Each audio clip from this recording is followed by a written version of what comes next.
Hey, what's up everybody? It's Chris with Digital REM. In this video, we're going to continue to cover the introduction to Blender 3D. So in the last video, we covered the header, or finished up the header for the 3D viewer. And now we're going to go into the outliner, what they call the outliner, and the properties manager.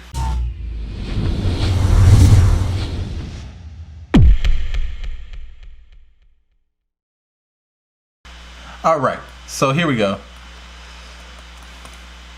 So essentially we made this 3D object. I'm gonna actually just put it back to more of a default 3D look, or your default look here.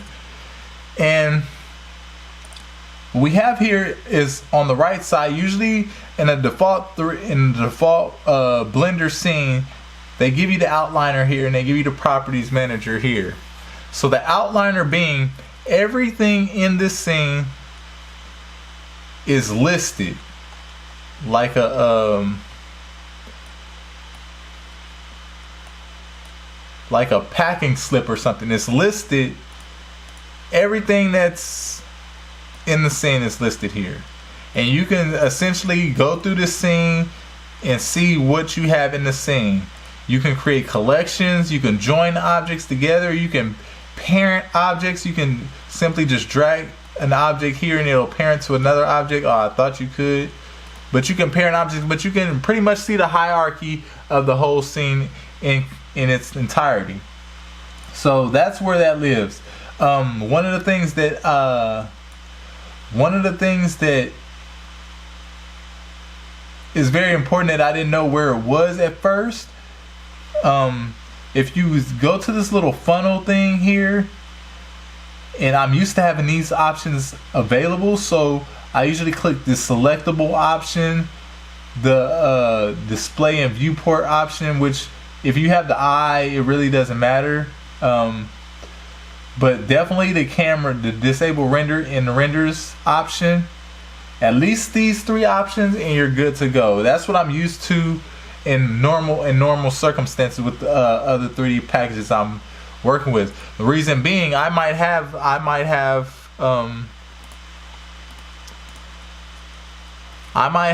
let's separate these. I'm trying to give an example. Let's separate object. See, again, going back to the lesson from previous, it wasn't in my right click. I was looking for separate, so I went ahead. Since it wasn't in that one, I went to objects, and it more than likely would be in this one. So, and then I want to separate.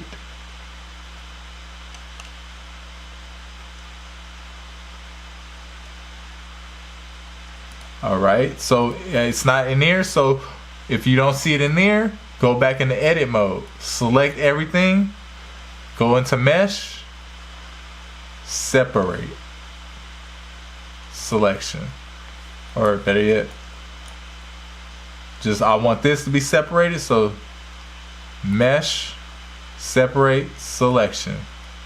And again, food for thought. When you're modeling, or when you're just trying to manipulate a scene or build a scene, these are the two you're going to be between: edit mode and object mode. Edit mode, object mode.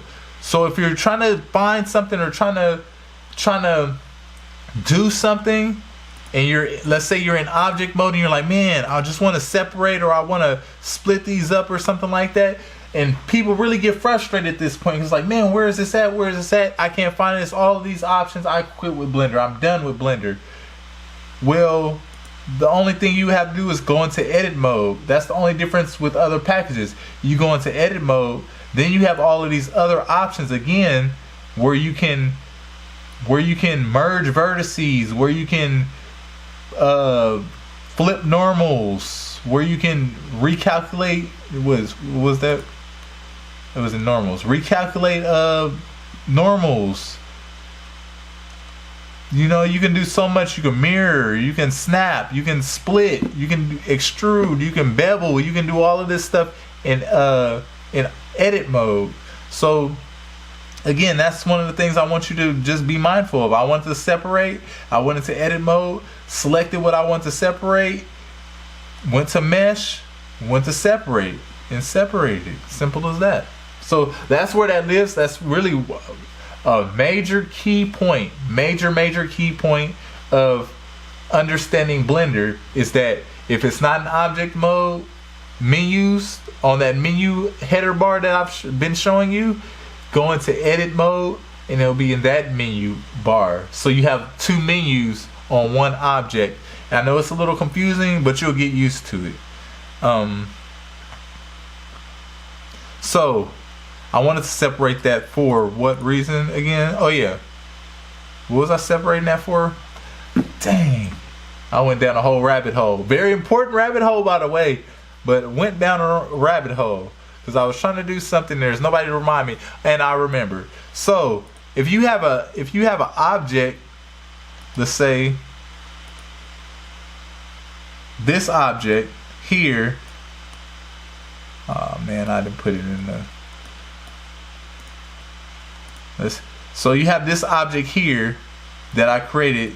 This is Susan, which is the monkey, and I created this object by separating it, which I missed the backside because I didn't put it in X-ray mode.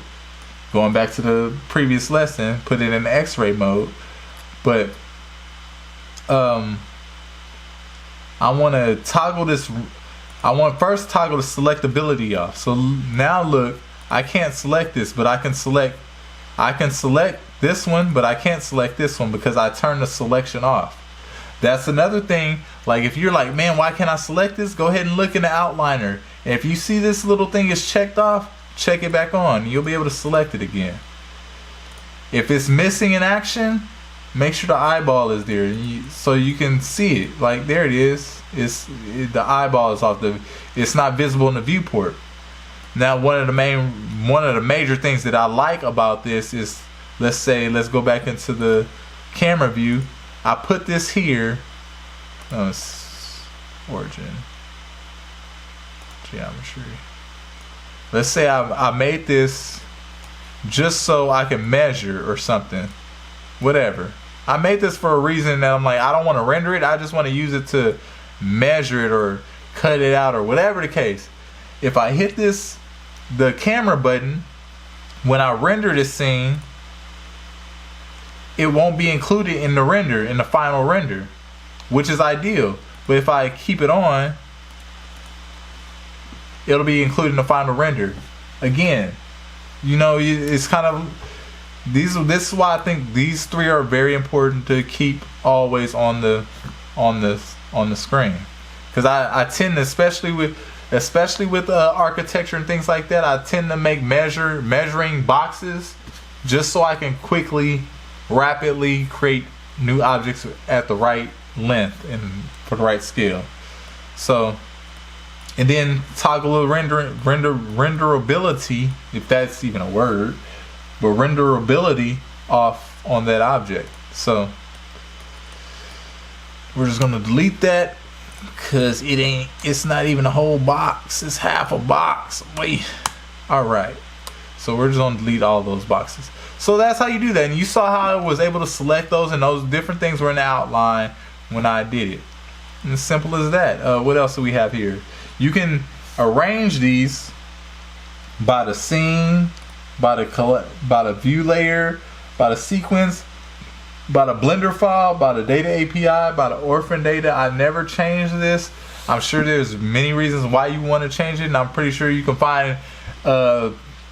find reasons to change this. I haven't found that reason yet, so I keep it the same. It's pretty much, this reminds me of Photoshop or After Effects I'm already used to, that a collection is essentially a folder. Everything can live inside of a collection, and things can be parented to other things, like smart objects or something like that. So I just keep it how I'm used to in that regards. So that's your outliner. And you can search for objects. If you have thousands of objects, you can search for objects here or whatever, and you can find what you're looking for. Create a new collection here. You can do that as well. We don't have to create a new collection or folder, so we're not going to do that here. Let's see. If you just drag and drop, you can put it in a new collection just like that. Simple, pretty much Photoshop style, pretty easy. Now we're getting to the funner part, the more technical part. And I was going to do this in this video, but I think we're gonna need a little more time to cover it in the next video. So what we're gonna do is go ahead and cover this properties panel, where we're gonna talk about each one of these tabs. We're gonna do a quick overview.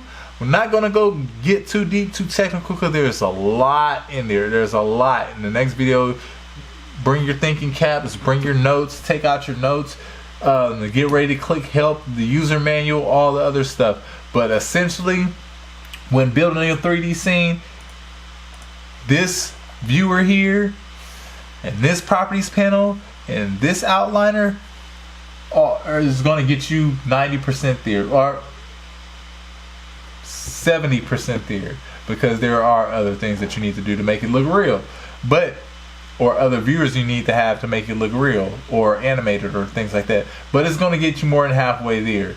So a good head start with just this layout here.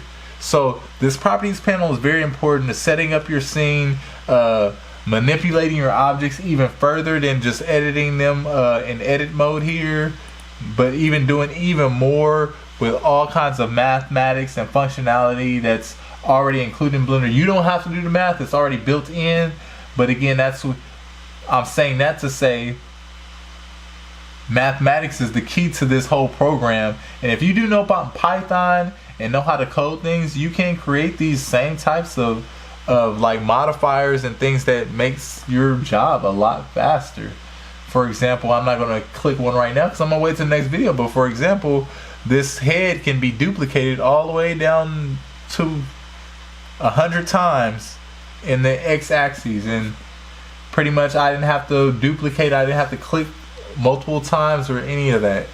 But that's the fun part, the creative part, the best part, my favorite part that I'm going to show you. So we'll just tap into that into the next video. I'm not sure if the properties panel is going to be broken up into a series of all of the different panels. I might just break the video properties panel up into a couple videos, but we'll see when we get there. Again, be ready for that. Be ready to take your notes. But it's the fun part, so be excited to be there. You made it past most of the hard part.